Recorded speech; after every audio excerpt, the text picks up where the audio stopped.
When climate change policy is enacted, what it does is it restricts energy, meaning that, well, this is illegal now, we want to lessen this. The amount of energy that is being produced in this country or around the world gets constricted. Now, the first rule of economics is supply and demand. And if the demand doesn't get restricted, because remember, climate change policy affects the amount of electricity. It doesn't really ever affect the demand for the electricity.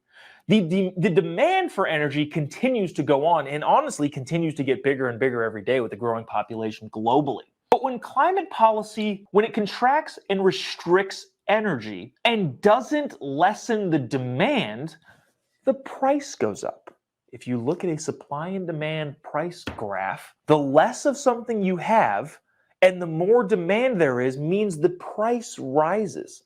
Okay, fine. So the price of energy is more expensive. In this country, fortunately, that's just irritating. It's irritating. I don't like it. I don't think it's actually making any difference. But at the end of the day, I'm going to be fine. But in other countries, other poorer countries, and even very, very poor parts of this country and first world countries as a whole, the increase in the price of energy can have some disastrous effects. And in a lot of cases, people will die.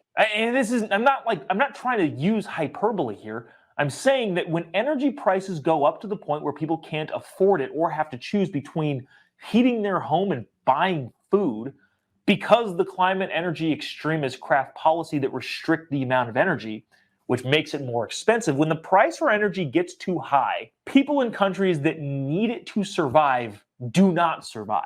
And so yes, this stop climate policy genocide is a harsh term, but at the end of the day, a lot of the climate change policy that restricts the amount of energy is killing people.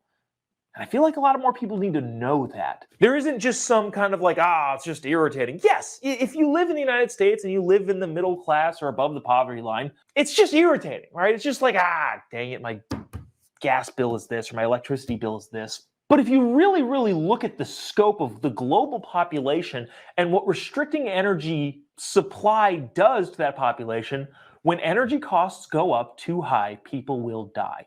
And so the question that I often pose to climate policy extremists is, okay, knowing this, how many people globally are you willing to sacrifice to satisfy your climate goals? And that's without going to war, right? Because we have mentioned this several times. There's climate change policy affecting quote-unquote climate change and CO2 emissions necessitates going to war with certain countries. China, India, and Russia make up half of the entire planet's emissions.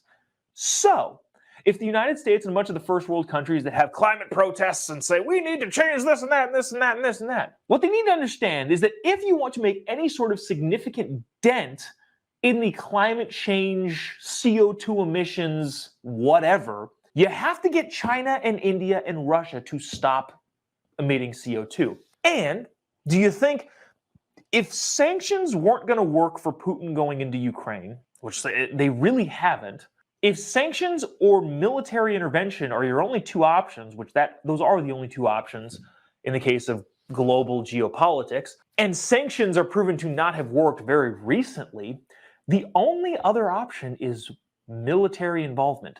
In other words, war. So in order to affect climate change in any sort of reasonable, in order to lessen CO2 emissions in any sort of reasonable sense, you would effectively need China, Russia, and India to stop polluting. And the only way to get them to do that is go to war with them.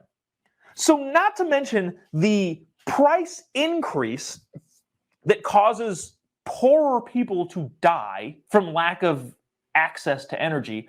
There's also the fact that in order to affect any sort of change, you need to go to war with these countries. The question still remains, how many people's lives, literally, are the climate extremists willing to sacrifice in order to satisfy their goals? And also, it could be that they may have an actual answer to that question. It could be that the climate change people are like, 1 billion. We're willing to kill 1 billion people to save the rest of us. I don't know. Maybe that's how they see it. But at the end of the day, you have to ask the question, okay, cool, all of your climate policy, all that sort of stuff, fine. How many people are you willing to give up in order to satisfy that?